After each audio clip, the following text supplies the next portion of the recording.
Wir haben gerade erst bekommen, Talkaoke, das ist eine Talkshow und ihr dürft entscheiden, worum es geht. Wir haben gerade erst begonnen. Sagt uns ein Thema, worüber wir heute sprechen sollen. Oder jetzt, bitte hier ins Mikro rein. Mein Arm ist... Was ist mit der Republika Nein, darf alles. Was hattest du zum Frühstück? Ich hatte auf jeden Fall Käsebrot. Käsebrot. Und dann noch Joghurt mit Früchten. Also ich konnte mich heute nicht entscheiden. Okay, und wie hast du dann schlussendlich entschieden? Oder? Ich habe beides gegessen. Das ist mein Statement. Und wovon hängt das ab, wie du dich entscheidest? Wie ist dein Name? Mein Name ist Julia. Okay, Julia. Mein Name ist Timna. Wie heißt du? Ich bin Birte. Wie heißt du? Mikey. Okay. Ich wollte nur mal oben bei dem Schiff gucken, aber ich bin gespannt, worauf das hinausläuft. Ja, Welches Thema du jetzt daraus ziehst. Naja, Käse? Das ist ein Käsethema. Ist Käse ein Thema? Ist Käse ein Thema? Bitte. Welchen Käse isst du zum Frühstück? Isst du Käse zum Frühstück? Nein. Okay. Isst du Käse zum Frühstück? Ja. Okay, und welchen? Generic. Okay, das kann auch nur ein Brite sagen. Okay, wir haben hier gerade, Juliane war das, oder? Julia. Julia isst Käse zum Frühstück. Isst du Käse zum Frühstück? Ja, sehr gerne. Und was für Käse? Setz dich her. Auf Toilette. Dann komm wieder. Okay, aber sag uns doch, welchen Käse isst du zum Frühstück? In der Regel Gouda. Gouda. Ja. Okay, das heißt gar kein deutscher Käse, wenn ich das richtig verstanden habe. Ja, keine Ahnung, wo der herkommt, aber eigentlich aus Holland, ja. Okay, Ja. aus Gouda, okay. Und Julia, hast du was war das für ein Käse? Komm später wieder, wenn du auf der Toilette warst. Also ich kann dir sagen, der eine war ein Mittelalter-Ziegengouda, der andere war ein Bergkäse. Okay. Und dann habe ich einen, da kann ich dir gar nicht genau sagen, in welche Richtung, aber auch eher kräftig. Okay. Ja, wird wahrscheinlich auch in die Bergkäse-Ecke gehen. Okay, und wenn du dann einen kräftigen Käse morgens isst, bist du dann ein bisschen kräftiger drauf oder? Also ich bin dann auf jeden Fall eher ein bisschen entspannter und kann mich nicht so schnell bewegen. Okay. Ja, das ist dann eher, aber dafür habe ich ja einen Balkon und dann noch ein bisschen mich zu sonnen und dann gibt es den Kaffee hinterher und dann gehen wir um 12 zur Republika. Ne? Also ich meine, mega Arbeitstag, oder?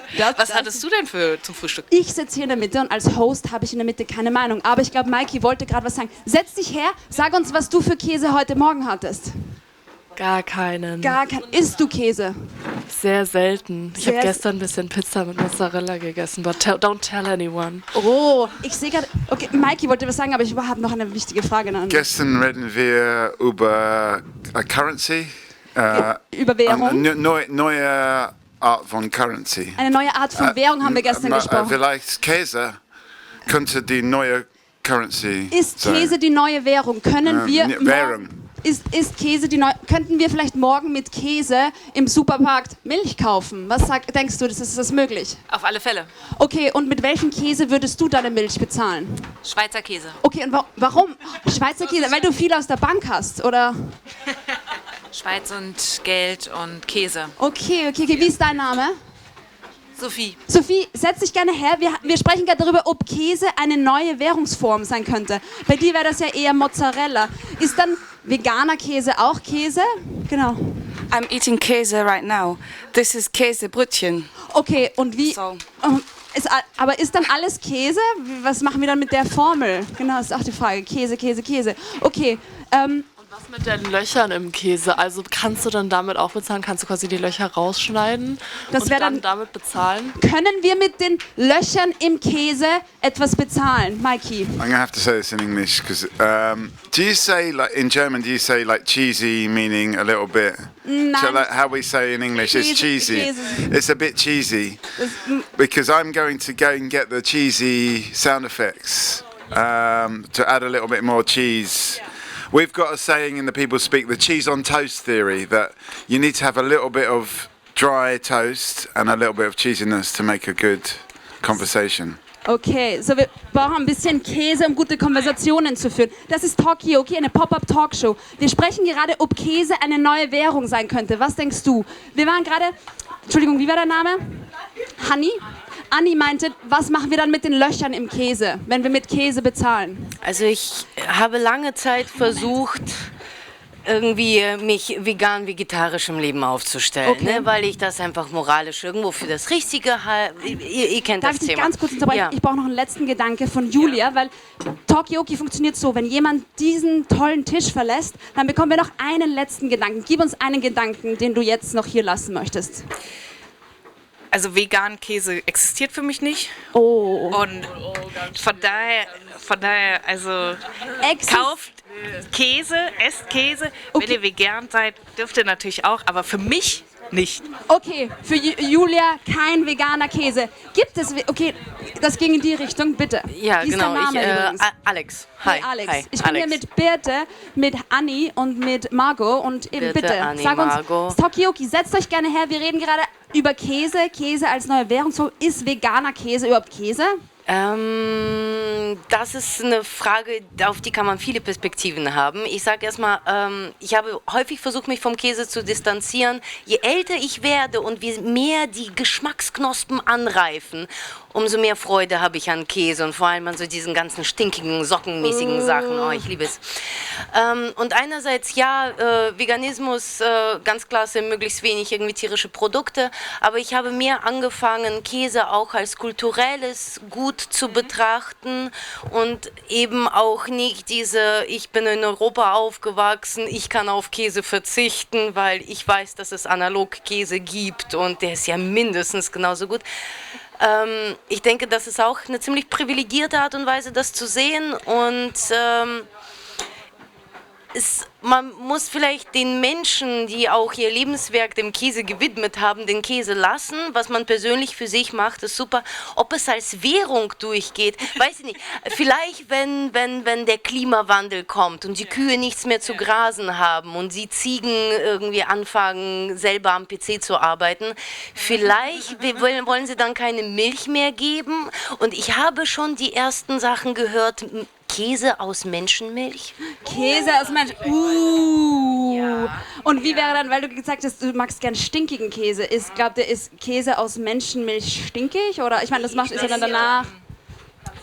Das hängt davon ab, was man macht mit der Milch. Ja. Okay. Und würdest du Käse aus Habe da gewisse Menschenmilch? Erfahrung. Würdest du Käse aus Menschenmilch essen? Nein. Okay, und aus welchem Grund? Würdest du Käse aus Tier essen? Okay, isst du Käse? Wir diskutieren gerade, könnte man Käse als Währungsform nutzen und jetzt sind wir gerade angelangt bei neue Käseformen. Genau. Als Franzose und Italiener, ja, würde ich. Okay. Also du würdest nur bestimmte Arten als Käsewährungsformen nutzen, wenn ich das richtig verstanden habe. Ich würde alle Käse benutzen. Alle Käse, okay. Und, Nee, nicht pasteurisierten Käse. okay, und aus welchem Grund? Weil es leckerer ist, wenn es mit frischer Milch ist. Okay. Und wir waren auch gerade beim Thema Veganismus. Was ist veganer Käse für dich Käse? Nein. Okay. Wir wollen vielleicht dieses Thema gar nicht ansprechen. Okay. Setz dich gerne her. Mein Name ist Timna. Ich mache nochmal eine Namensrunde. Wie ist dein Name? Nico. Wie ist dein Name? Alex. Birte. Anni. Mein Name ist Timna und das ist? Okay, wir geben mir noch einen Moment. Genau, also das ist Talkaoke, eine Pop-Up-Talkshow und ihr dürft entscheiden, worüber wir sprechen. Gerade waren wir beim Thema Käse. Anni, bitte. Ich habe da gerade noch mal einen Pitch zum Thema der neuen Währung. Also wir sind ja hier auf der Republika.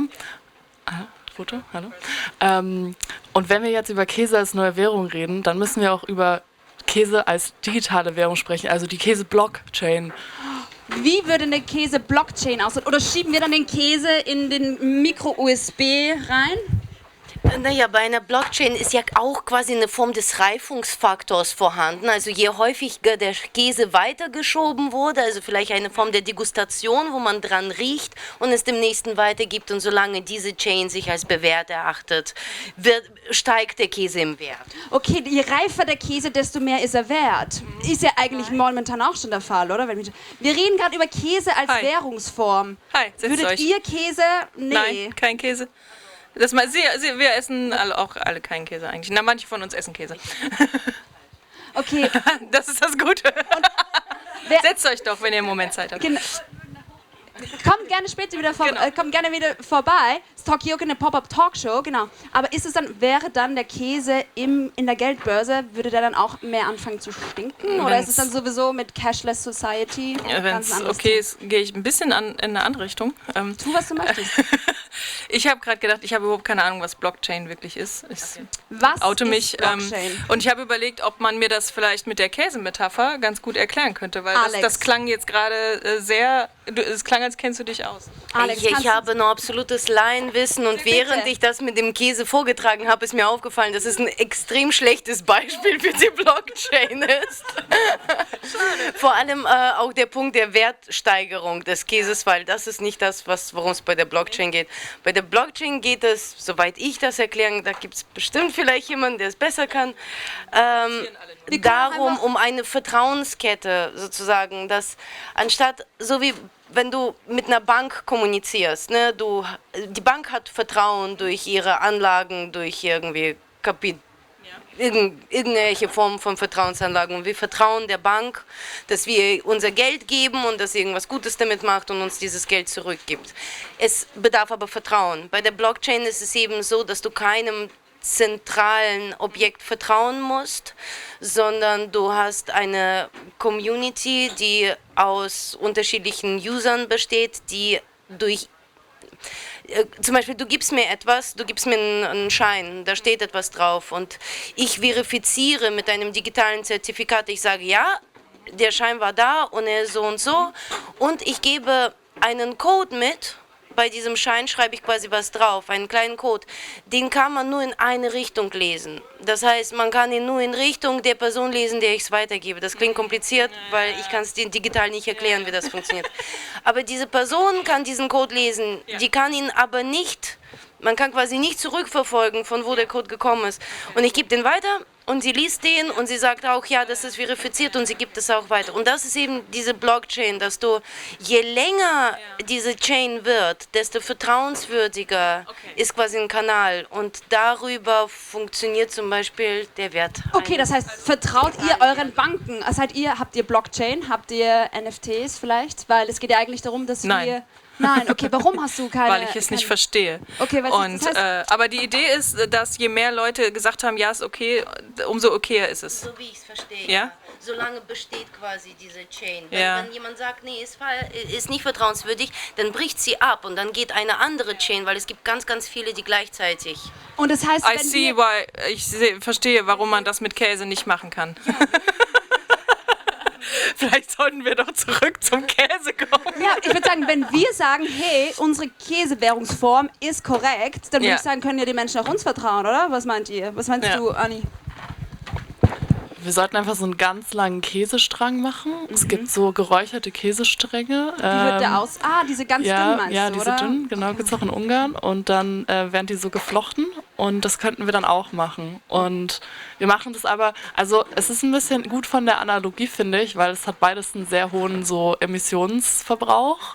Und das stimmt. Da können wir so das Schlechte mit dem Schlechten kombinieren und so was super krass Schlechtes, Böses machen, weil dann haben wir so die ganzen Carbon Emissions und dazu noch Methan und denken so, wie können wir eigentlich Blockchain noch umweltschädlicher machen? So, machen die einfach aus Kuhfurzen. Wie wär's, oder? Vielleicht sollten wir schon existierende Gase dann nutzen als Währungsform.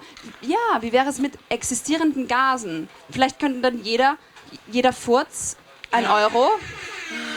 So wird sich dann auch anhören, jeder Furz an. Könnten wir aus Gasen Währung?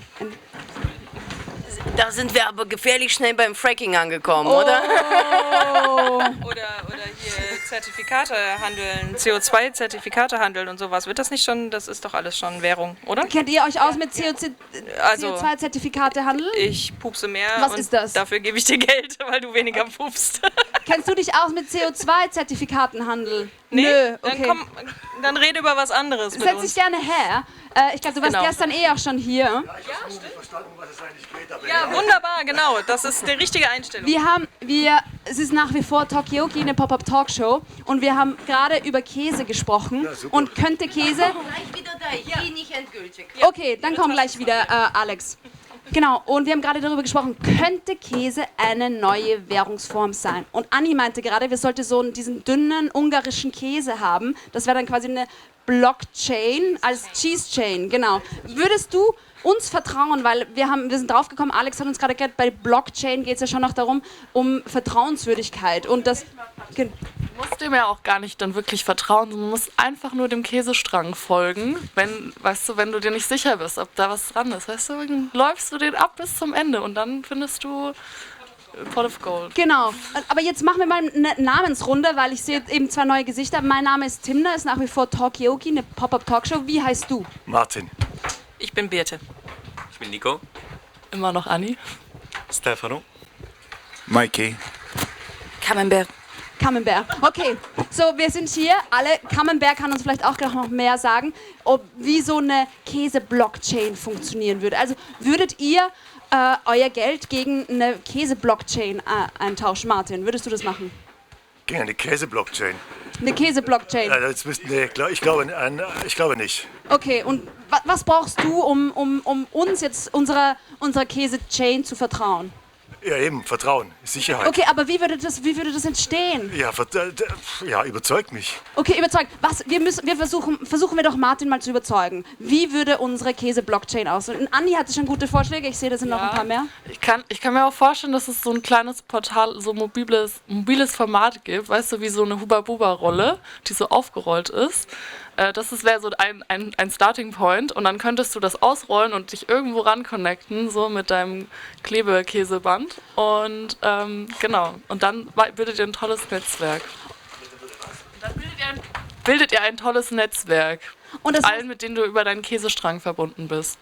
Und jetzt tu nicht so, als ob du noch nie ein Huba-Buba oder Käseprodukt gekauft hättest. Also hast du schon mal dein Geld dagegen eingetauscht. Vielleicht sind wir hier auch schon bei den... was ist Huba-Buba? Kannst du das... Ja, also Kaugummi. Kaugummi in so einer Rolle oder so genau. eine Schnecke. Und das heißt es dann, wenn man die Schnecke mal ausgenutzt hat, dass dann die Käse-Chain vorbei ist? Dann ist sie ausgelaufen? Ja, ist ein bisschen so... Es ist halt so modular, weißt du, wie so Lego-Steine und es hat so eine bestimmte, so eine Grundsubstanz, aber du kannst daraus immer wieder neue Sachen bauen. Okay, das heißt, das ist so der Baustoff des 21. Jahrhunderts. Wenn ich das so ein bisschen raushöre, was Andi sagen möchte, dass wir auch da gemeinsam was kreieren können aus unserer, ich nenne es jetzt mal Huba-Buba-Käse-Blockchain. Hat dich das schon überzeugt, Martin? Nö. Okay, nö, okay. Nochmal zurück. Wie können wir Martin überzeugen? Was braucht ihr vielleicht, um uns unserer Käse-Blockchain zu vertrauen? Wenn wir sagen, hey, die super Anlage, die Käse-Blockchain, die wir heute haben, was bräuchtest du, Alex? Ich habe darüber nachgedacht, der Käse selbst ist vielleicht nur ein Baustein, aber die Molkerei, die Käserei, in der das hergestellt wird, die ist ja der Punkt, wo wir unser Vertrauen reinsetzen. Ne? Also und je mehr Kunden daherkommen und sagen, Mann, das war ein super Käse, umso mehr Vertrauen haben wir auch beim nächsten Mal guten Käse zu kriegen. Was war die Frage nochmal? Die Frage war, wann du uns vertrauen willst, aber du hast einen ganz wichtigen Punkt angenannt. Das ist ja doch die Institution, die das herstellt. Sehr gern. Okay. Das ist ja dann quasi die Marke sozusagen, oder? So zwischen Marke und Bank irgendwo. Ja, ist die Molkerei die Bank? Okay, und wie vertraut ihr Marken? Gar nicht. Okay, Birte vertraut Marken gar nicht. Vertraust du bestimmten Marken? Ja. Und weshalb? Ja. Setz dich gerne her. Achso, okay. Weil die vielleicht davor schon Erfolg gehabt haben mit ihren Produkten. Also, ich weiß, dass die gute Produkte machen. Okay, ich glaube, Anni möchte gerade einfach ein paar Button ausprobieren, was vollkommen in Ordnung ist. Also du vertraust... Die sind auch einfach super gut beschriftet hier. Du vertraust bestimmten Produkten, weil die vorher schon eigentlich was Gutes abgeliefert haben. Okay, aber was müssen die abgeliefert haben? Warum vertraut... Du hast gerade gesagt, dass die Erfolg haben mit Produkten, ne? Genau. Aber also... Erfolg haben kann man ja auch mit Scheiß. Also was ist dann das Kriterium, zu sagen, das ist eine gute Marke? Birte fragt, was ist das Kriterium, dass eine Marke viel Erfolg hat? Hat jemand Ideen? Gute Erfahrungen. Gute Erfahrung. Und wie bekommt man gute Erfahrung? Ja, indem man erstmal Vertrauen reinsteckt, das Produkt kauft und anschließend eine gute Erfahrung macht. Das ist spannend, weil du hast gesagt, gutes Vertrauen. Und vorhin hast du gesagt, wie kreieren wir mit Menschen gutes Vertrauen? Okay. Ich glaube, Alex möchte was sagen. Nun ja, ich komme ja aus der Psychologie und es gibt ja Wirtschaftspsychologen. Ganz genau. Das sind die sich für für die böse Seite entschieden haben. Und das, was wir für Erfolg heutzutage brauchen, sind meistens einfach ein Haufen miese Wirtschaftspsychologen. Sind natürlich nicht alle mies, aber jetzt um die dramatische Figur hier aufzustellen, die Bösen sind, die Bösen in der Psychologie, die Marktforschung, die irgendwie anhand von bestimmten Farbkombinationen einfach schon euer Vertrauen erwecken. Hütet euch davor. Okay, und warum, wie hast du es geschafft, dich nicht für die böse Seite zu entscheiden? Oder was ist die böse Seite? Ich bin sehr blöd und laufe immer vom Geld weg. Oh, okay. Hände hoch, wer läuft vom Geld weg? Ist es nur Alex oder sind es auch andere? Wer läuft von... Are you running away from money? Du rennst auch, läuft, okay. Ja. Okay, und warum? The way my parents taught me to not value money. And then recently they said, have you saved for a pension? Have you... And they're like, why not? And I said, because you always told me money was not important. Okay, das heißt, kommt vielleicht auch, wie wir mit Geld umgehen, so wie wir erzogen worden sind. Gibt es jemanden, der uns sagen muss, was wir mit dem Geld machen? Wie war das bei dir, Martin? Hast du für die Pension vorgesorgt? Bedingt. Bedingt? Was heißt das? Ja, das, was man halt gesetzesmäßig so oder vom Gesetz wegen her tut. Okay. Aber darüber hinaus nicht wirklich. Okay, ja? und Anni? Ich habe das Gefühl, Martin kriegt gleich eine Altersvorsorge verkauft von dir. Hier hast du eine Karte. Ich bin auch keine Wirtschaftspsychologin, aber hey Leute, wir sind gerade hier. Sollten wir vielleicht mehr Käse ansammeln, um für die Pension genug Käse zu haben? Aber wie gesagt, es ist Talkaoke und ihr dürft du nix. Sollten wir Käse ansammeln? Ja, okay. Wir brauchen Mozzarella, weil vielleicht das in ein paar Jahren einfach das Zahlungsmittel sein wird. Mozzarella, der aber langlebig hält. Und den kann man für Pizza, Toast und den kann man einfach so essen mit Tomaten und Basilikum und Balsamico. Das ist die neue Währung, glaube ich. Okay, das heißt, wer ist für Mozzarella? Wir waren schon beim Käse. Du bist nicht d'accord. Doch, aber langlebig Mozzarella, das geht einfach nicht. Okay, warum? Technisch geht das nicht. Okay. Selbst ein Napolitaner würde keine Mozzarella selbst in Rom essen, denke ich. Okay, so das extrem heißt, sind da. Okay, aber wenn wir uns auf einen Käse entscheiden müssten als Währungsform, welchen würden wir dann nehmen, wenn wir für die Pension... Gruyère. Gruyère, okay, Gruyère. So. Ja, aber Esrom geht auch. Kommst du aus dem Norden? Okay. Bitte? Ja, aber er sollte ja nicht lecker sein, wir wollen ihn ja nicht essen. Wir wollen ja da eintauschen für andere Dinge, oder nicht? Und er soll sich erhalten. Ich will ja nicht meine Geldscheine auffuttern, weil ich denke, boah. Aber vielleicht wäre es dann was anderes. Wie wäre es mit diesen Das ist ja schlechte Altersvorsorge dann. Dinge, die man lange Das hält nicht so lange. eintüten kann? Genau, in Rollmöpse. Wie wäre es Rollmöpse? Rollmöpse kann man lange aufheben. Selbst bis zur Pension. Was sagst du, Anni? Rollmöpse. Ja, es ist mir irgendwie nicht vegan genug, aber ich würde mal einfach so saure Gurken oder, hallo, nein, ich möchte jetzt bitte den sauren Gurken-Sound. Ja, saure Gurken. Saure Gurken. Oder auch, oh, der ist mal ein falscher Knopf. Sauerkraut. Sauerkraut. Welcher war's? Okay. Das heißt, ist die nächste Währungsform in Form Also einer wisst ihr, Konserven- da sind ja so viele... Geld ist ja auch nur ein Wert. Und wir wissen auch die verschiedenen Werte, die in Geld enthalten sind. Also die Farbe passt schon mal super, Sauerkraut, so ein bisschen gelblich, ne? Wie so Münzen. Aber da sind so viele andere, auch die inneren Werte muss man sehen. Beim Sauerkraut, da steckt so viel Vitamin C drin. Und Vitamin C ist auch nur kurz für Cash. Also ja, ich würde sagen, lieber setzt euer Geld auf Vitamin C. Okay, aber du hast gerade über die inneren Werte gesprochen, von Sauerkraut mit den Vitaminen. Du bist ein bisschen skeptisch. Wie sehen die inneren Werte von Geld aus, habe ich mich gerade gefragt. Ja. Anders gefragt, ich möchte mal wissen, wie viel Kilo Mozzarella würdet ihr ausgeben für 1 Kilo 24 Monaten Comté? Comté, der Käse. Naja, das ist ja auch eine Frage. Unterschiedliche Käsesorten sind ja wie unterschiedliche Coins. Und der Wert entsteht ja einfach dadurch, wie viel bereit bist du für diesen Käse zu zahlen. Wie sehr magst du Mozzarella? Und ne? jetzt kommt der Punkt. Jetzt kommt der Punkt. Wie viel bist du bereit für diesen Käse zu zahlen? Das bist du wieder beim Geld, oder? Oh, wie viel das heißt Preis und Nachfrage, wenn ich das richtig verstehe. Okay. Nein, ich meine, dann bist du wieder beim Geld, wenn du sagst, wie viel bin ich bereit für den Käse zu zahlen. Und nur der Unterschied besteht vielleicht darin, dass ich den Käse nicht als eine tatsächliche digitale Währung nutzen kann, weil der Käse existiert, da ist nach einem marxistischen Prinzip ja Arbeit reingegangen, Produktionsarbeit und tatsächliche Lebenszeit von Menschen und Tieren, um diesen zu erschaffen. Und ja, und ich kann auch keinen Zinseszins auf meinen Käse allein dadurch erheben, dass ich den jemandem mal verliehen habe. Ich glaube, ja, er wird nicht mehr, aber ich wollte auch... Shit, ich habe meinen Punkt vergessen, sorry. Ich denke, du bist eine Wirtschaftspsychologin. Undercover. Okay. But I don't know where the conversation is now. Do you understand German? I understood a bit, but just enough to be against what everyone is saying. Okay. Was denkst du? Please give us your answer in English. If you want. I was just a bit stuck between the mozzarella sauerkraut economy.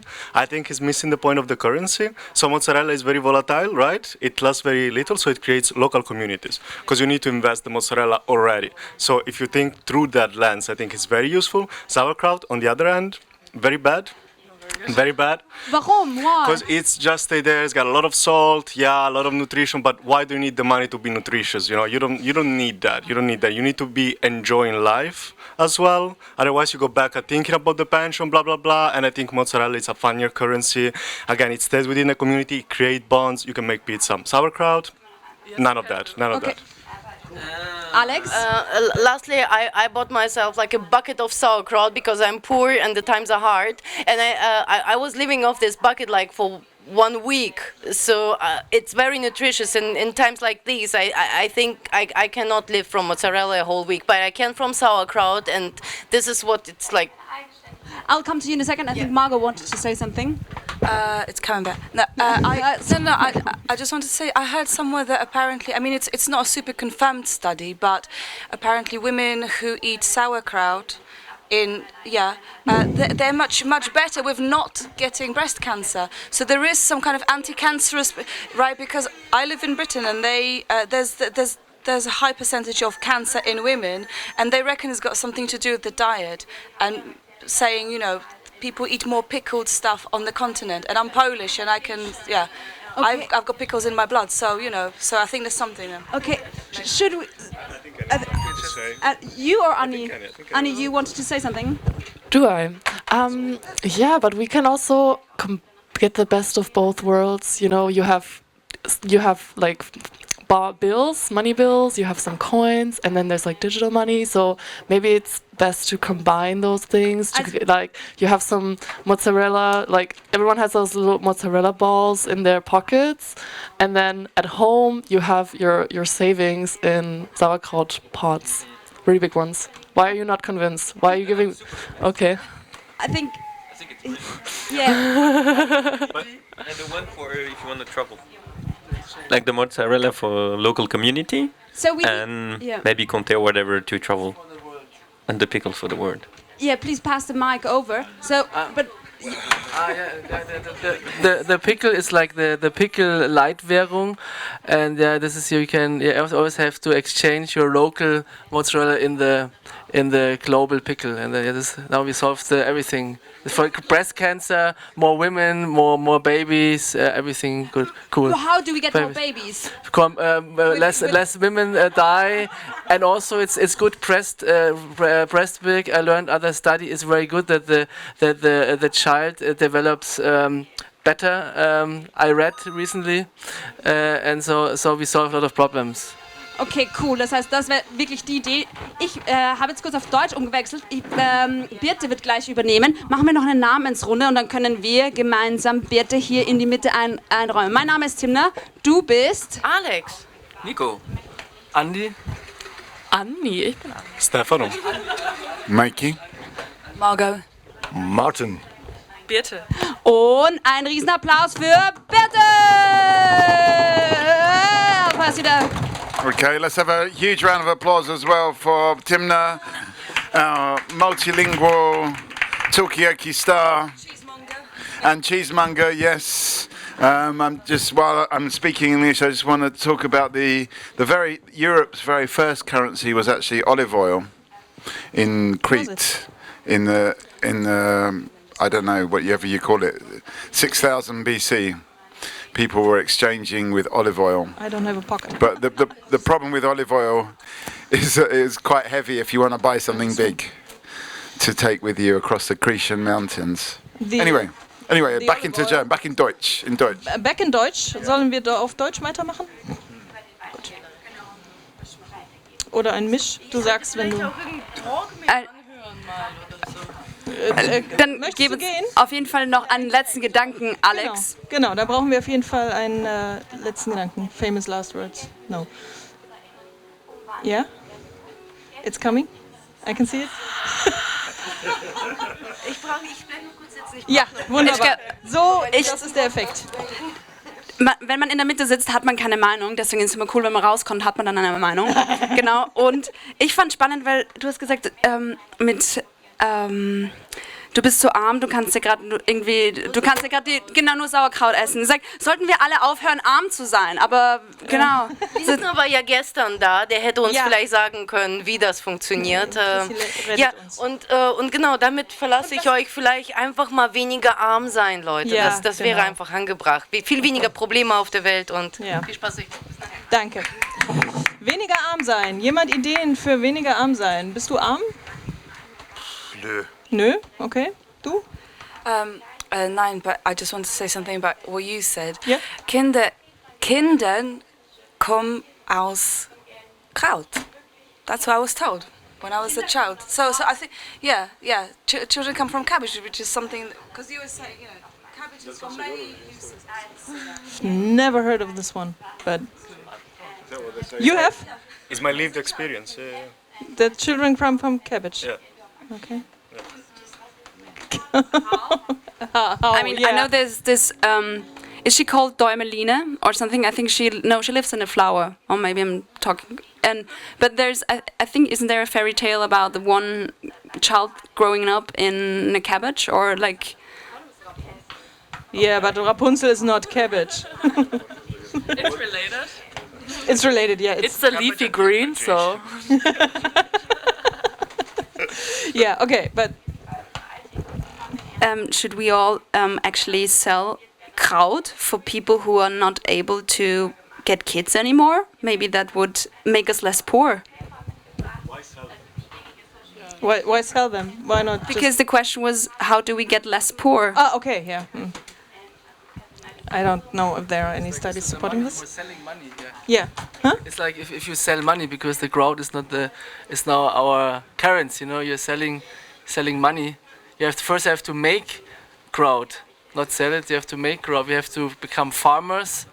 We have to get seeds first. Become farmers. Okay. Yeah, no, I think it makes sense to sell money, right? I mean, banks have that business model. Yeah. They do fail, but just let not get too greedy with these babies things, no? Yeah. Crowds for babies.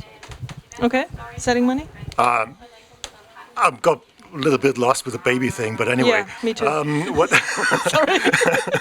What you said, I think that before, what does make really a lot of sense, that the new currency should have a very short life cycle, so that you have to invest it. So if you can't accumulate money, then you have less poverty, because there will not be so many rich people anymore. Yeah.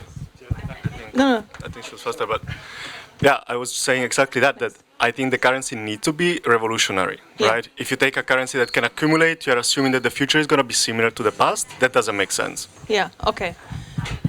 And yesterday we had a quick chat about, we created affinity pool, and the people were saying we should eat the rich or kill the rich, and there was a problem, but then we would still have their wealth. And so it was actually, so that would save kind of, or solve the problem that if the currency like kind of loses the value after a certain time, then no one can have that huge amount of wealth. So yeah, I'm pro sauerkraut. No, pro sauerkraut mozzarella. Was it that?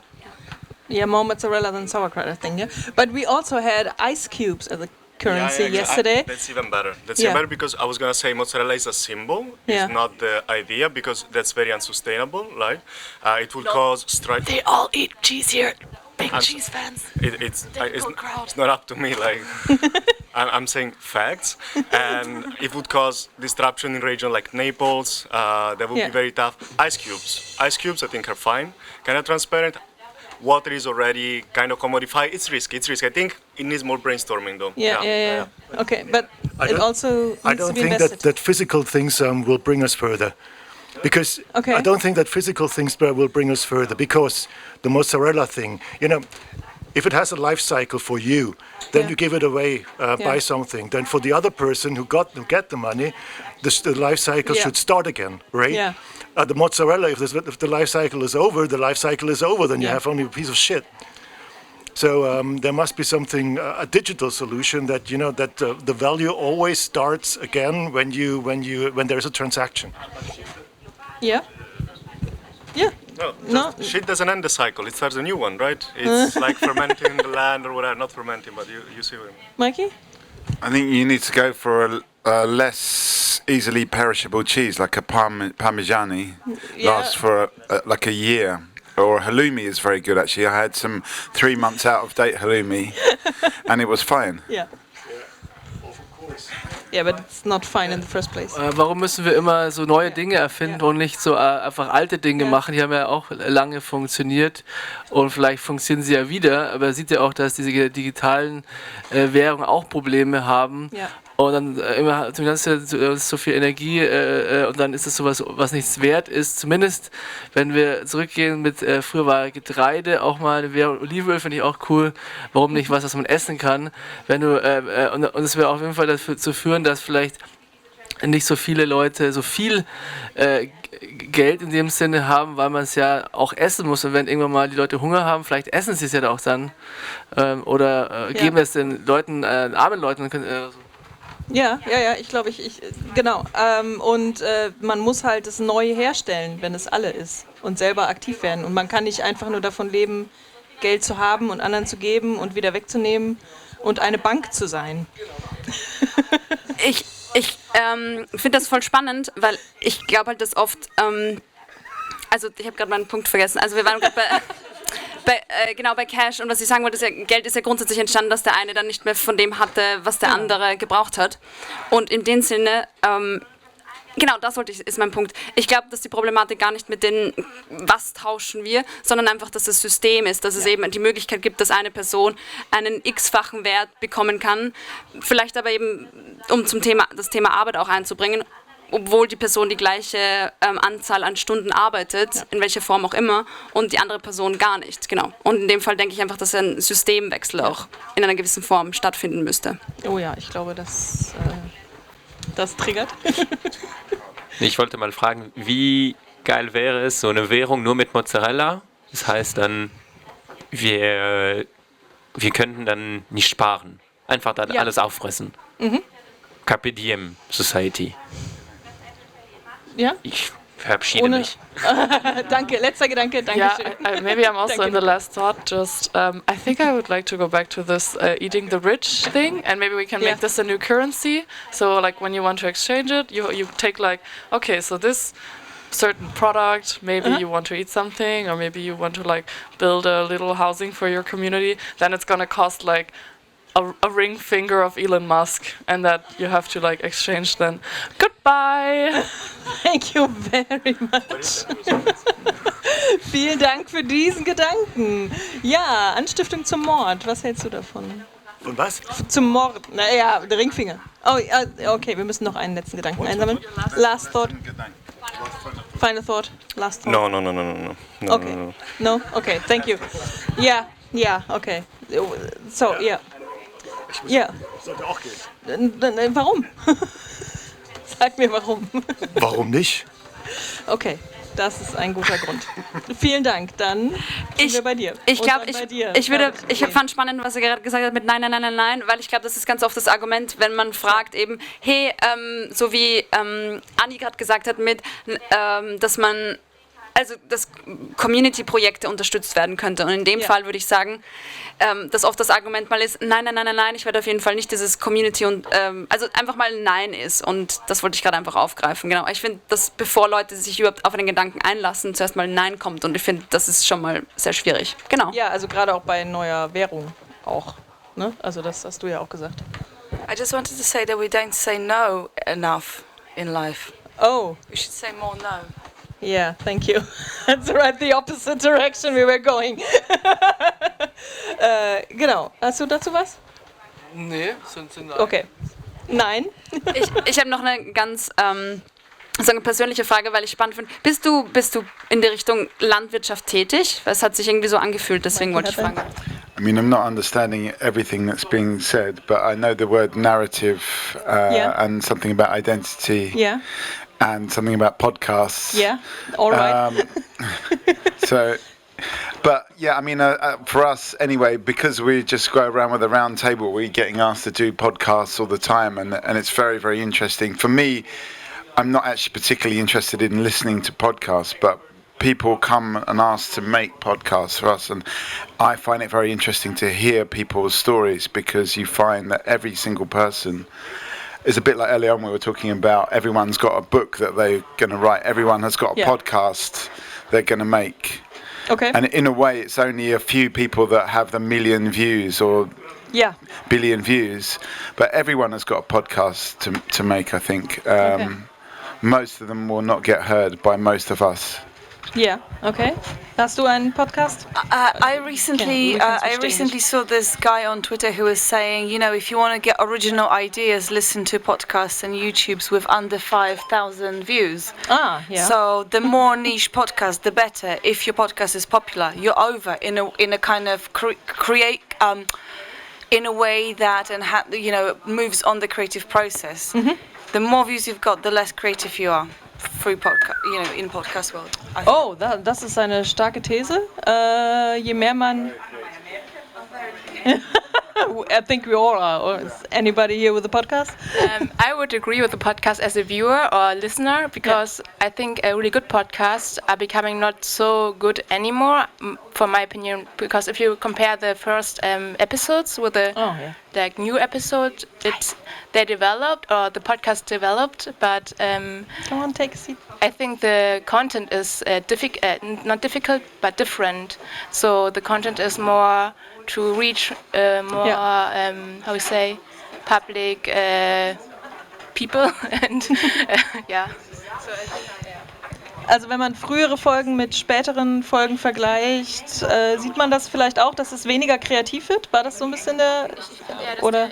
Inhalt, also der Inhalt verändert sich halt, weil ich finde als Beispiel einfach, also aus meiner Perspektive, also der Podcast Rise and Shine zum Beispiel, finde ich, war am Anfang sozusagen, hat sehr persönlich mich berührt, aber im Nachhinein die Themen wurden dann mehr so, also der Podcast, den gibt es ja schon seit fast 5 Jahren, glaube ich. Mittlerweile gibt es den Podcast ja nicht mehr, die haben das halt abgeschlossen, das Thema oder den Podcast. Aber ich finde, dadurch ist halt die Community erst gewachsen. Also davor kannte man, sage ich mal, viele Menschen, die auch ähnliche Themen oder Struggles haben. Ja.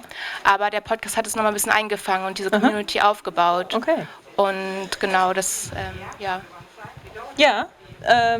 genau. Jemand was dazu? Ja, genau. Wir haben ein neues Gesicht am Tisch. Magst du nur kurz sagen, wie du heißt, männlich? Hello, my name is Mary Magic. I'm sorry I don't speak any German. That's fine. We can switch to English. Okay. I'm based in Vienna and I'm originally from Los Angeles and I work as an artist. Thank you very much. Hi, welcome. This is Julian. Sorry. Lynn, thank you. We have Mikey. We have Thomas. We have Margot. And we have Manuel. And we have this wonderful, nice person. Thank you. Elizabeth, take a seat.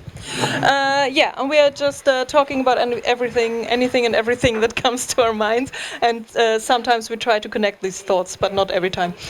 I didn't really hear like the last minute or so. So I'm not sure if I'm like repeating anything.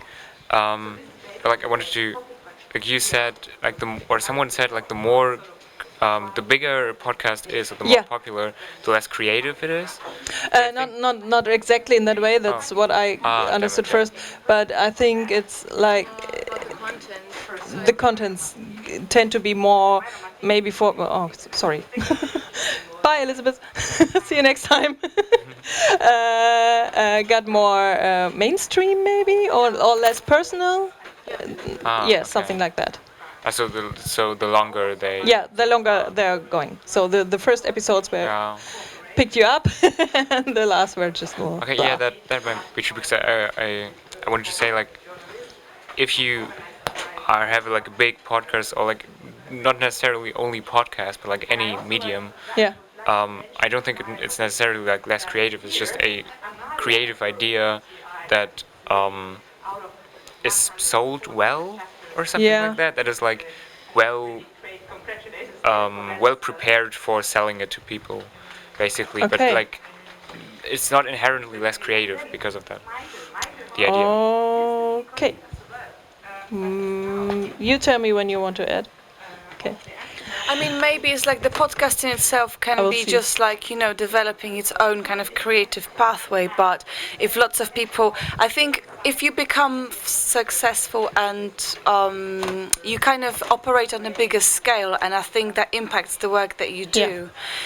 Because then I think there's maybe some kind of expectation of wanting to sustain that interest. And then if you don't keep your followers happy, then maybe you kind of... I don't know, you maybe you don't care for them or something. I think it's just some kind of personal thing, but I think it's a question of scale. But if I listen to something that's made by just someone who doesn't care about the scale, I think I can get better ideas from it, because they don't care about the scale. Okay, I don't know if I'm making it clear, but...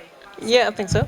Mikey? I mean, I mostly watch YouTube podcasts, and there's quite a lot.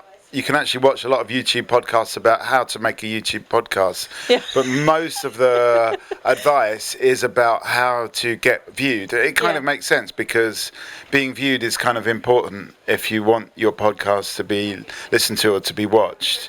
But then it's a kind of self-fulfilling cycle, because you are creating a podcast that people want to watch rather than saying something that you want to say. And those two things can be a little bit different. And as you pointed out, Julian, it's not necessarily means that it's a bad podcast, but it's a particular type of information delivery that makes sense for the algorithm. And we make like 3-hour-long videos which are about 20 different subjects, which doesn't fit the YouTube algorithm. It doesn't mean that it's a bad podcast, but it's a particular kind of content which will get lots and lots of listens or views.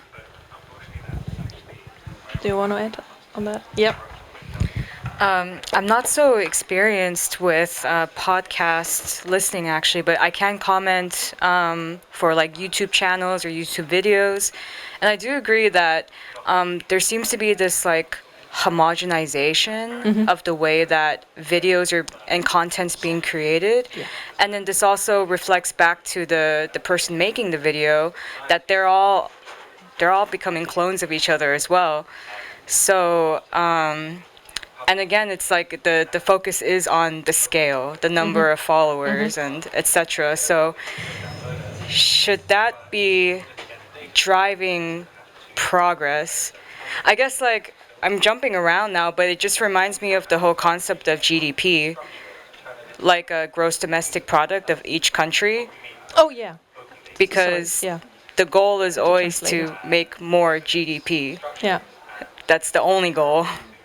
And think about the kind of havoc that has wreaked on our planet. Yeah, so the countries are copying each other. The lifestyle is getting closer to come nearer to the countries who have the competition to get higher and higher. Yeah.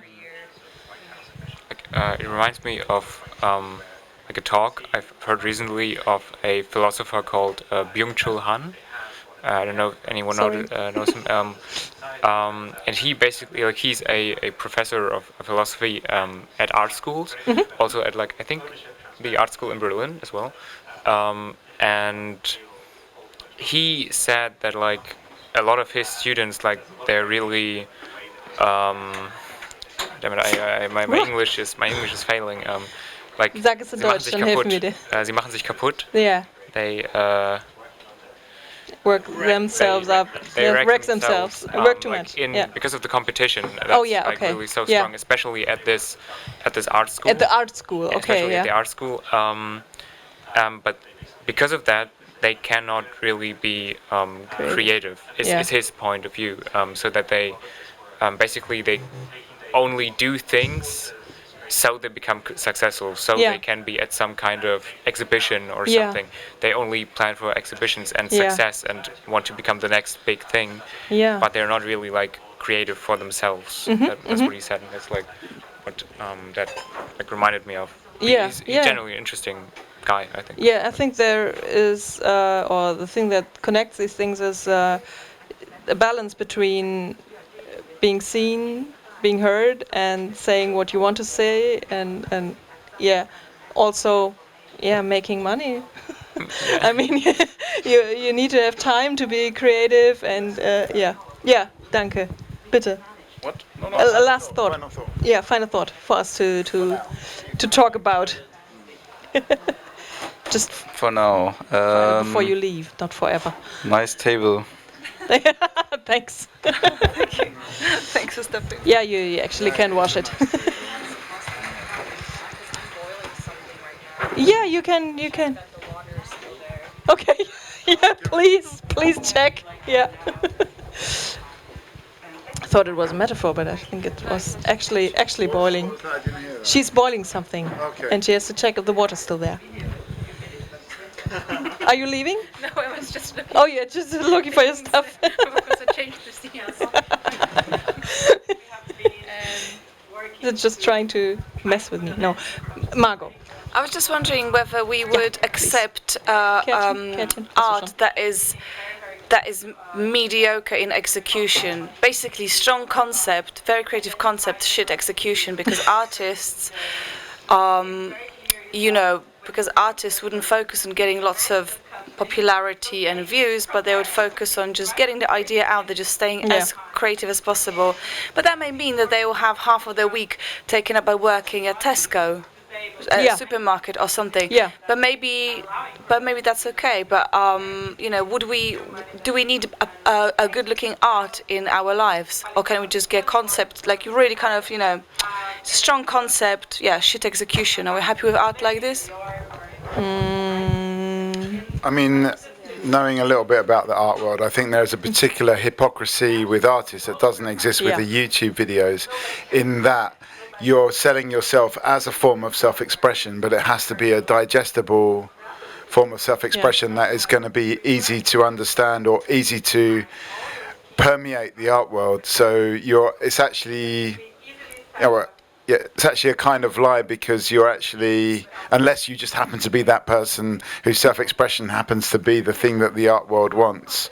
I think that's probably, in a way, art kind of is much more kind of forward when it comes to things like selling your individuality or selling your person, and we can look at the art world almost to see when everyone's doing podcasts and when everybody wants to be selling their personality, what that world would look like.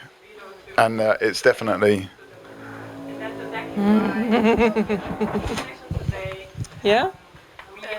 I think this is the influencer topic, because influencers are selling themselves, so I think, and they're selling things with selling themselves. Yeah. It's a lot of S's and T's. But Yeah. Well, Yeah. Well, with YouTube and stuff, like now you mentioned a philosopher. I mean, previously, part of being a philosopher, I don't know, maybe not Foucault or people like that, but, part of that was that you were kind of just focused on your own thing. You were working on a very niche, specific concept or whatever, and you weren't really a celebrity during your lifetime. And now, the same with scientists, I think. You just dedicated to your thing. You weren't exactly a celebrity. Okay, you were known in the circle. You had to be really, really big. I'm thinking about Marie Curie. I don't know if she was that famous during her lifetime. Everybody thought that her French husband was a better scientist anyway, until later. Like, oh no, actually, shit, you were good, but you're dead now. So I think there's some kind of, this kind of science world, philosophy world, academia, whatever you want to call it, that is really kind of wanting to catch up with this performance, this kind of like glamour and celebrity status, which is kind of is part of the art world. It's part of being an artist, being an actor, or and now everyone's an actor. And my life making breakfast is like a film now. It's like, what's happening basically? I just don't know. Yeah, but there are superstar scientists from time to time. Really? Why now? Why not? I think it's also like really interesting to think about that, like probably the people that you see on TV or on social media or something that talk about these things are most likely not the best experts in this field. Like they're just like the one selling it best. And so, I don't know, I just had that thought. Yeah. Did you want to? Yeah. Well, we've done two sort of genomic microbiology events this year with Talkaoke, and then in both of them, the guest speaker, the key, the headline speaker was Brian Cox, who's a physicist and knows nothing about molecular cell biology or genomics, as the two places we were at. But Brian Cox brings the people to the show because he's a superstar scientist. We don't know him. You don't know who Brian Cox is? No. It's not. Cannot be such a superstar. Yeah, he's a superstar in the UK. Okay. Yeah, but I mean, during the pandemic, we had like Christoph Drosten. Christoph? Yeah. Christian Drosten, yeah. He was he was kind of a superstar in between. And he was the pandemic expert, and everybody was supposed to listen to him. And then we had this other guy, I forgot his name. And they were kind of put against each other, but so, made like two famous people. So having these these two people that you named, has that really has that really encouraged people to go more deeply into science, or did it encourage them to take interest in celebrity scientists more? What do you think? Yeah, like with Drosten, it was like a clear case. He really spoke truth to power, and it educated people on the issue of the virus. And I don't know, it was a big success. Yeah. In science education and communication in Germany. Yeah. Absolutely. He was one of the first people to actually do science communication in the good way, I thought. Yeah, I think Drosten would be a pretty good example. Yeah. Although, I mean, also for, like, I guess he may be an example of how like it can't really go wrong, because like I remember there were a lot of newspapers that were like really trashing on him for like basically everything, and demonizing him and everything. I think I don't know how did I get to that point, but like what I was thinking of instantly when we talked about like these celebrity scientists, well, like people like Jordan Peterson or something like that. So, yeah. He's not a scientist. I guess, yeah, true. He's probably isn't a scientist.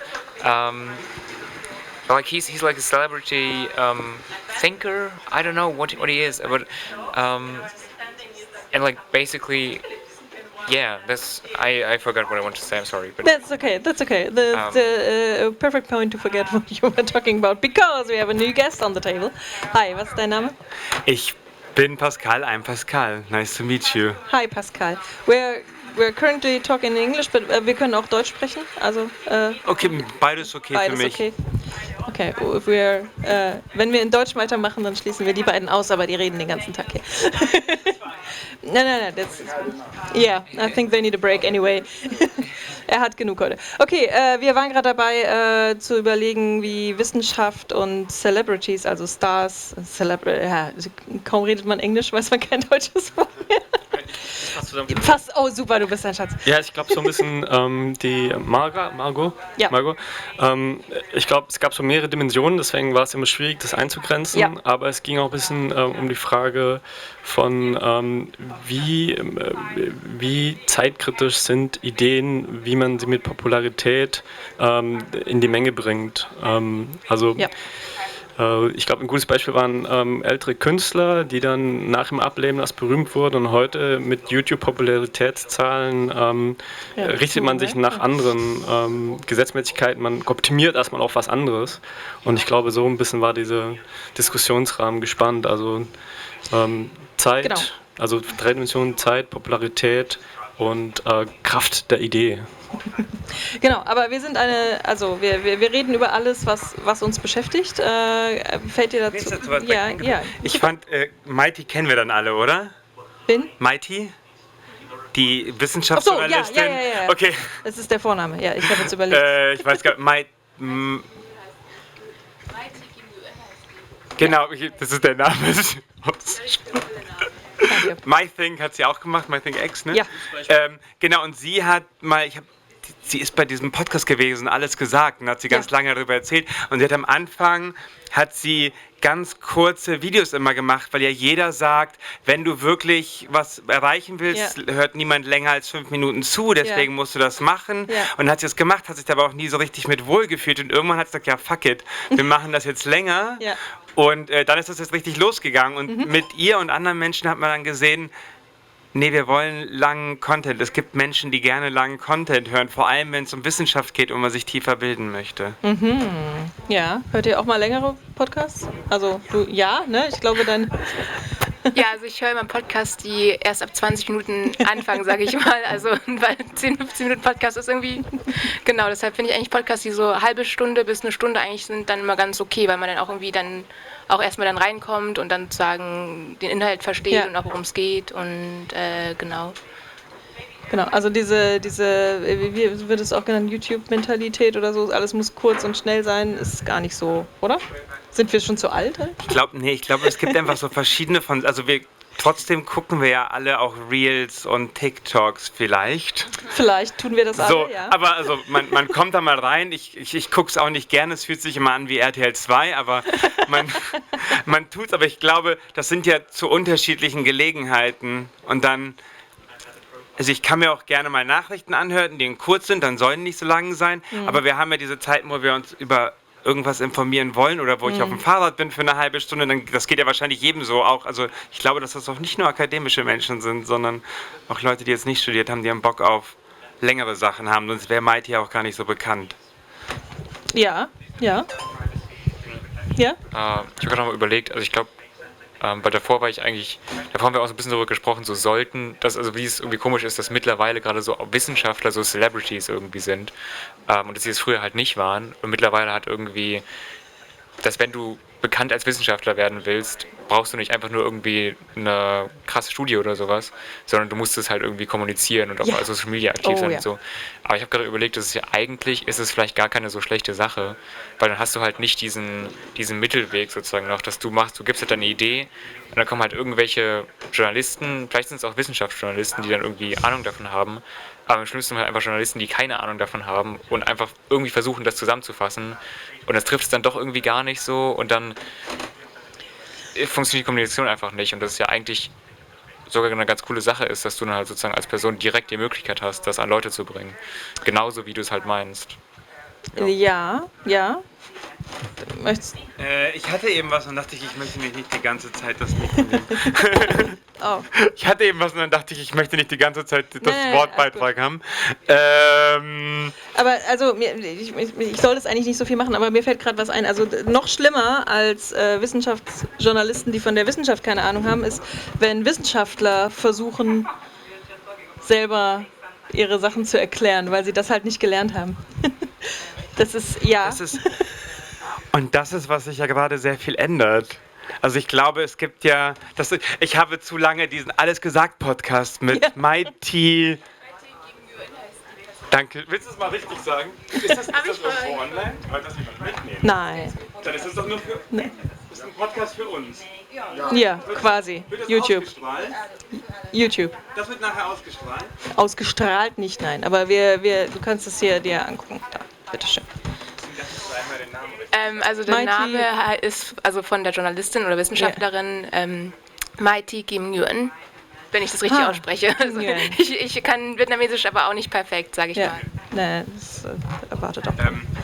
Und also sehr guter Alles gesagt Podcast, muss man sich unbedingt anhören mit ihr. Aber da hat sie eben auch darüber geredet, dass es das immer mehr gibt. Also Wissenschaftler müssen lernen, ihre Sachen zu kommunizieren, weil die das am allerbesten könnten. Hätten wir, oh mein Gott, das fällt mir der Name nicht ein, Corona? Drosten? Ja. Hätte Drosten nicht so viel Ahnung von Kommunikation gehabt, hätten wir um einiges schlechter dagestanden. Und deswegen sollte jeder Wissenschaftler es auch schaffen, also nicht jeder, es wäre schön, wenn so viele WissenschaftlerInnen wie möglich das ihr Wissenschaft gut kommunizieren können. Weil ansonsten sieht man Fehler. Also ich weiß, selbst die Sachen, die ich studiert habe in Psychologie, und wenn ich die dann irgendwie auf Zeit online, was oder einfach Zeit, auch mal wegen die Zeitung, dann liest man das und denkt so, almost. Ja, genau, das ist das, weil die Journalisten das kommunizieren. Okay, aber hi, wir haben ein neues Gesicht am Tisch. Du bist? Hi, ich bin Dennis. Hi, Dennis. Hi. Genau. Herzlich willkommen bei uns. Danke für den warmen Applaus. Ja, gerne. Wir reden gerade drüber, wer über letzten Endes wissenschaftliche Dinge kommunizieren soll. Sollten das Journalisten machen, Wissenschaftsjournalisten, sollten das die Wissenschaftler selber machen? Hast du da eine Idee zu? Wir haben auch schon über andere Themen gesprochen. Wir sind offen für Themen, aber nicht für Kabelsalat.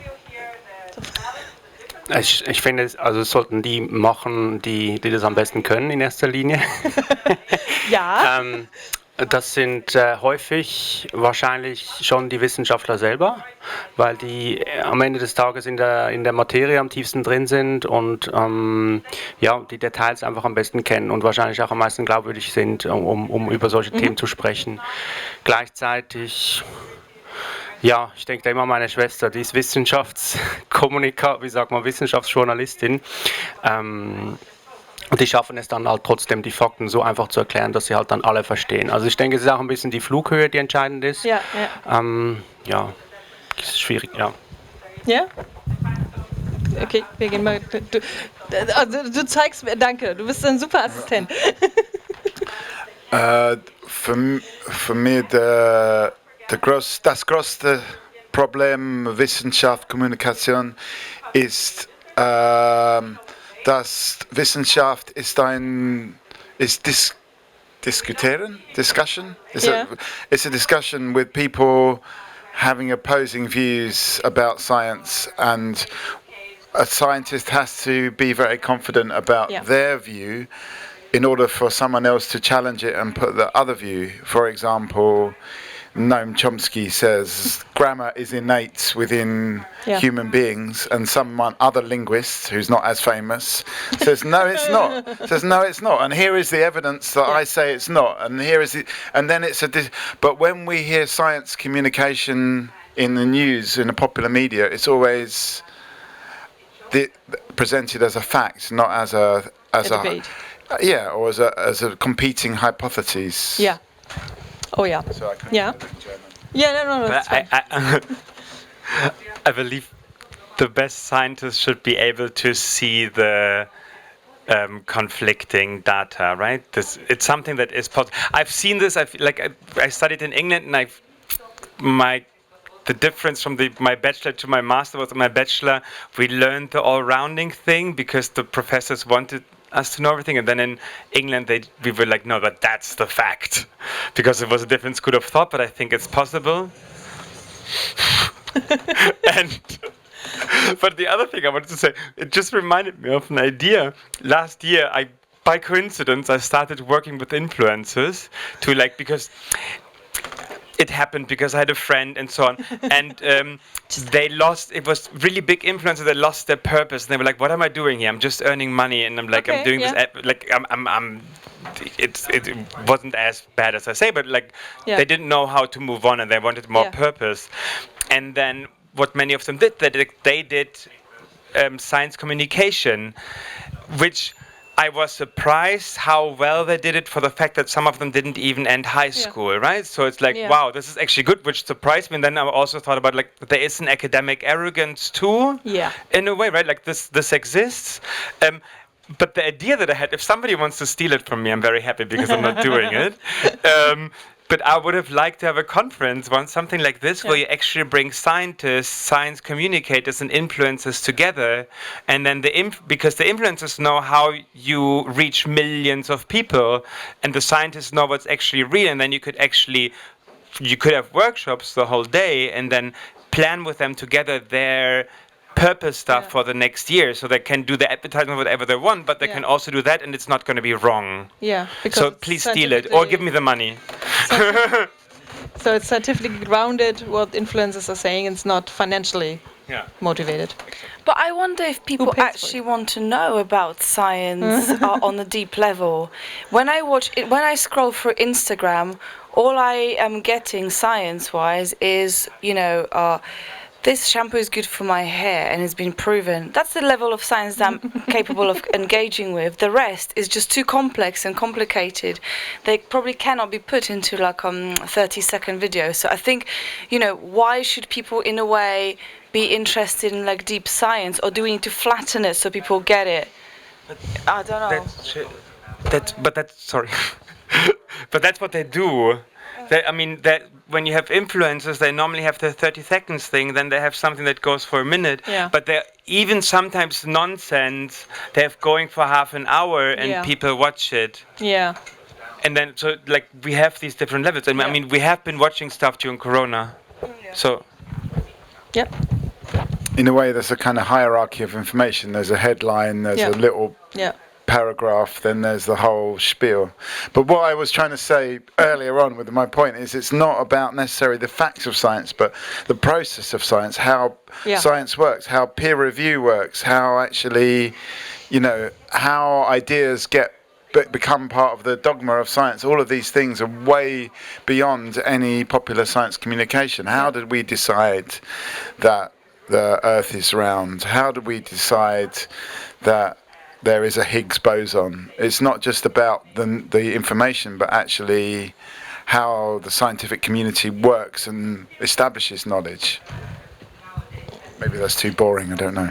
No, it's not, I just want to develop your idea a bit further, maybe, and also, because I wasn't saying it's a bad idea, I think it's a great idea, but I want to kind of take it maybe a little bit further and maybe say that, on previous Talkaoke, today, yesterday, whatever, we were talking about telenovelas and people interested in like reality TV or like reality is like, oh, it's just this normal person talking about this thing, whatever. I mean, should we have like reality TV shows about scientists, or like discussing all that stuff instead of my boyfriend's cheating on me with this neighbor, whatever. Maybe we should have a drama kind of like, I don't know, because I'm not a scientist. Is Bell's curve a real thing? Oh my! I don't know. Should we kind of use the format? I don't know. Should we use drama to teach science? Wasn't Breaking Bad kind of a drama on a scientist? Yeah, but there's more to science than making drugs. Probably not that much more. Is it? Oh shit! I'm in the wrong department. My kitchen. That's not true. No. Satire. Okay, but the thing is, I think what you try to say and what is kind of not well fitting with the influencer idea is that it's not, we don't know what to tell the influencers to spread. So they need to because it's a debate, it's still ongoing. We are not sure about many things. But that's how we get the diversity of it. Right? So. It's okay in a way if they're influencers who talk to different scientists and then their differences, but then you can still, at one point they will be friends with them and actually they make podcasts on it, right? So that's the thing that you can do, but inviting people, like democratizing it in a way. And kick out we still need something against the bot farms, not bot farms, how's it called? Troll farms. Troll factories. Troll. That's the biggest problem. That's the biggest problem? Okay, yeah. One of the biggest. Okay. Yeah, no? Yeah, I agree with the troll problem, because on the internet we are anonymous, so it's like that you can write everything you want, and also people who are not who don't, would say this in the real world, like in the reality, would also be really violent on the internet, on specific groups or whatever, and I think... Ja, genau. Einen letzten Gedanken noch von dir?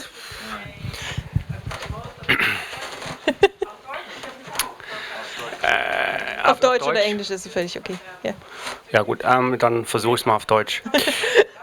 Ja, Influencer ist spannend. Ich denke, was die Influencer ja sehr gut können, ist eben ein Publikum zu erreichen. Und das ist für mich wäre das eher wie ein Kanal, um die Botschaft quasi rauszubringen. Am Ende des Tages ist es halt schon so, dass Wissenschaft, zumindest so wie ich es auch gelernt habe, eben ein bisschen komplizierter oft ist als ein 30-Sekunden-Statement. Und da sehe ich doch einen kleinen Konflikt, den ich jetzt gerade nicht auflösen kann, aber das ist okay. Ich bin mir sicher, ihr könnt das in dieser Runde. Danke. Wir versuchen es. Genau, also dazu fällt mir ein, dass es tatsächlich gerade, wurde ja der Goldene Blogger Award vor kurzem verliehen. Weiß nicht, ob das jemand mitbekommen hat. Social Media gibt es immer so Awards. Und jedenfalls hat er zum ersten Mal auch ein Wissenschaftler, ein Kollege von mir, ein Sprachwissenschaftler, für seinen TikTok-Kanal einen Award bekommen. Und der macht da immer so Linguistik-Häppchen und Sachen. I'm just thinking about these influencers. Like, if as you say, they have got not much knowledge of science, and some concepts are, a dialogue. How do they decide? How is it decided which influencers are endorsing or influencing which opinion? Like that, I think one of the things that I think of when I think of influencers is money. So you endorse things because they pay you money and they're loosely related to your own values. Everybody has values and everybody has purpose, right? So, yes, and I think this is what was happening. So there were some people who, I don't know how many 10,000s of euros they made, but then they were like, this is not everything I stand for. I actually want to have a nicer world. And also, like, influencers are most of the time more left-wing, although they earn more money than 99%. Or not. There are many influencers who don't earn money, but the people who earn much. And then, and this is what happened to them. They were like, we don't know what we want anymore. So there was this one guy who made quite a few posts about. Should I give it to you now? And then, okay, who made a post about plastic in the ocean, and then he also had a collaboration with somebody who did something on veganism and so on. And I always told them, it's a dangerous game you're playing because you will go wrong at one point. But then when I saw this, and that I was so surprised by, that they intuitively they knew how far they could actually go into that matter, so they didn't go as deep as you can talk about climate change without knowing much about climate change, but because if you know the right secondary sources that you can check, you will get the right information, right? Okay. But then what I would love to see is that they actually get to know more people, right? Like if you have a conference like this, you actually make friends. So because what happened then is like they called me sometimes and be like, can we talk about this? Like, I don't really know. But then you actually make friends in that scene and you can just call them, like make it more informal. Okay. Danke. Wir haben das schon wahrgenommen, du möchtest gehen, aber vielleicht lässt uns noch einen letzten Gedanken da. Eine Regel von Talkaoke. Wir haben ja nicht viele. Da muss ich jetzt mal nachdenken. Dann denke gerne noch einen Moment nach. Aber anything, es muss auch nicht zum aktuellen Thema sein. I really like the discussion or debate because it's one thing that you can, as you said, you can talk about a a topic, but it's a other thing if you understand the topic, and also the science. What was it again? Science communication. Science communication is also a popular thing, I think, because people trust people who has knowledge. Or so I think it's Thanks so much. Okay. Yeah. Yes. Yeah, we're trying to, some of us need a break. Und wir machen eine Runde mit letzten Gedanken. Vielleicht machen wir sie gerade noch, also Deutsch oder Englisch, wie du willst. Alright, das passt gar nicht zu dem, it's not fitting at all to what we were just discussing. So, but what just kind of was on my mind today was how so many of the talks I was on, like today and yesterday, had sometimes so little content, and I kept wondering how that was possible, because especially mostly when it was in the political area, there were so many people who they kept saying we should and we need and but I didn't really get it, because weren't they the experts? How can they not see that if they I can't tell, because I've never made such a talk, but I imagine if you write such a script, wouldn't you see oh well, I'm not actually making much of a point, I'm just saying we should, which everyone knows, and I don't know, that kind of it confused me a bit, it surprised me a bit. So if you give a talk at the next Republica, it will be more substantious. Probably, yeah, no, great. We're looking forward to it. It's a bit. Yeah. That sounded a bit arrogant or something, but no. I just, I was surprised. Yeah, but I think it's true. I've never really listened, was never on a conference like this before. I've never really listened to such talks, and always when I read the titles, I was like, oh, cool, it's about this. But then when you're there, they kept talking about not really what I thought it was about, and I just. Yeah, it surprised me. That's all. Yeah. Okay. Thank you very much. I hope you enjoyed yourself a little bit. Yeah. Maybe you should name and shame. I'm sure. No, I think the debate was about attention. Yeah. Ideas, power of ideas. Yeah. If you can bring them across in communication, so I think it was nice. Thanks for that. Yeah. Thank you for being here. Thank you very much. Noch einen Applaus? Yeah, I like the way you're always summing up the conversations. Yeah, really he was nice. Perfect. Yeah, you could do this job in the middle, I think, with the way you're summing up. Danke. Ja, wirklich, aber man lernt es nur durchs Machen. Das ist schlimm. I love what you're doing. Yeah. I actually did. Right now, you mean this or this? This. I saw this earlier and was like, oh my god, we should have a talk. I already had the feeling of we should have having a talk. I didn't know it was planned. It just looked so inviting when it was empty earlier. And so right now, I want to start a new project with different things. And that's my third card I'm taking now, but I take it. Yeah. Spread it. Yes, because I think we need more. So. I'm not sure if this was the main goal, because what I saw is we're actually having a great conversation on topics.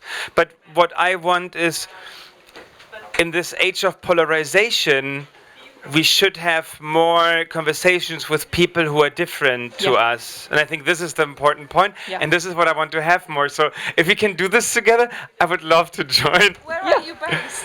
Here, in Berlin. Oh, okay. Yes. London, but we can come to Berlin. That's perfect. I can also come to London. I would if there's a place. I lived in London for a year, so I'm happily moving back. I've been twice to London just to talk with these people. Yeah, well, come and visit definitely, and we will obviously try to come and visit Berlin more. In the middle. Yeah, and have a go in the middle as well. Yeah. Oh yes. Yeah. Yeah.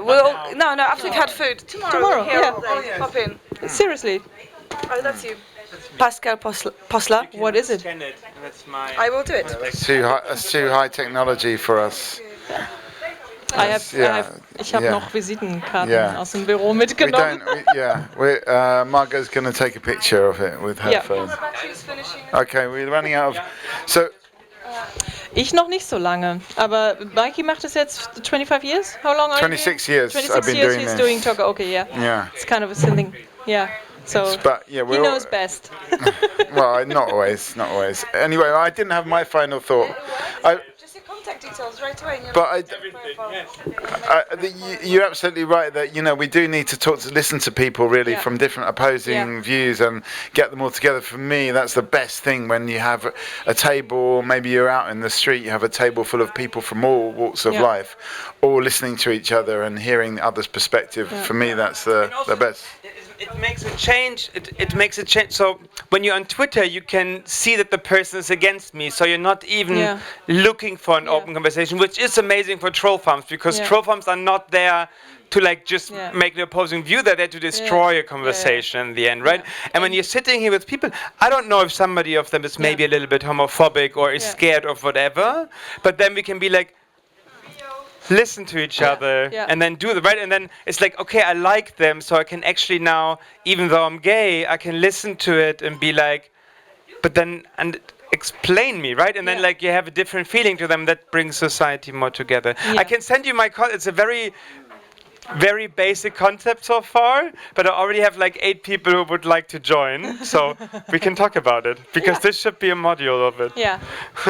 Perfect. We will do it, and I think you absolutely I agree with you 100%, because we can find the commonalities with all those people, even the homophobic or the racist or all of these people. Actually, we need to listen to them, find out how they got to that perspective. People with bad intentions. Yeah. That's the problem. Yeah. Truth bias.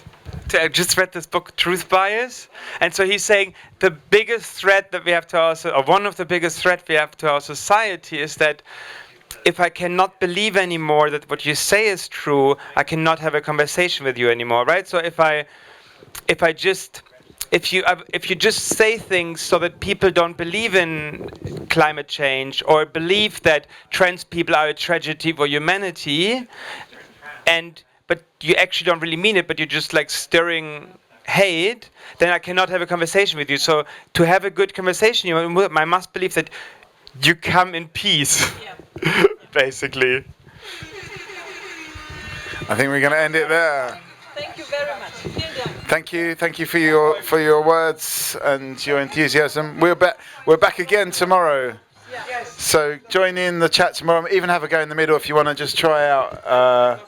But remember, in the middle, you are neutral and you can give no ideas, facts, or opinions. Just work with everybody else's.